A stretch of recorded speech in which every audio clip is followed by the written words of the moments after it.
Should you buy your next property before selling your current one, or should you sell your current home and then figure out what property to buy? A lot of sellers in today's market are giving this problem a lot of thought. If we go back 6 months ago, 8 months ago, this wasn't a concern for anybody because properties were selling like hotcakes.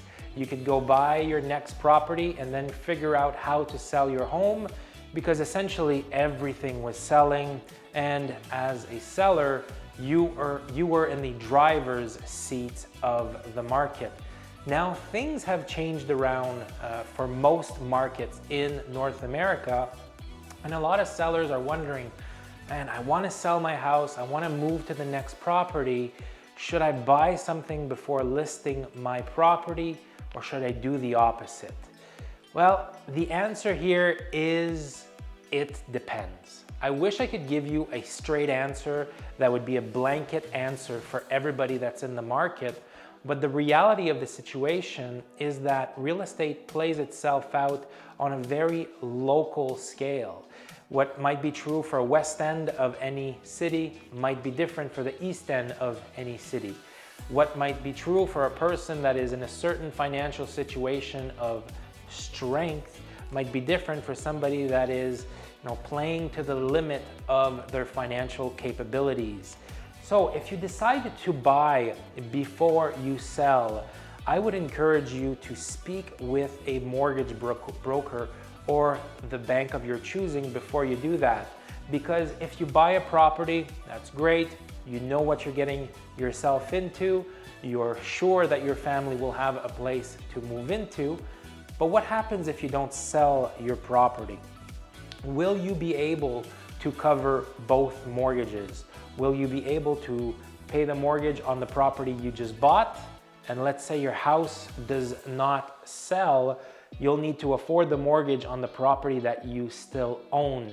Now, if this is causing you stress just to think about, I would recommend that you go the second route, which is to sell your property and then once it's sold, figure out how to buy.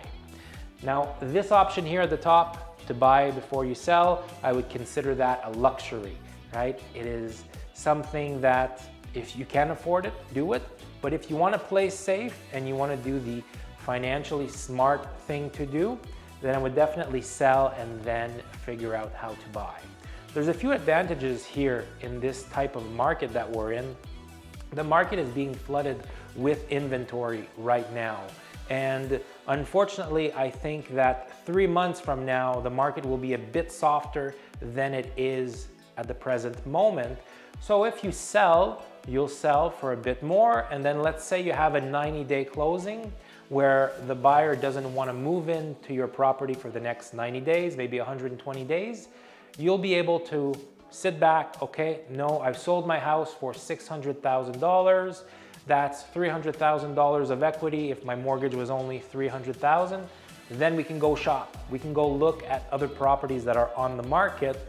And if the market continues going the way it is, there's going to be more inventory in the next few months, allowing you to choose from even more options.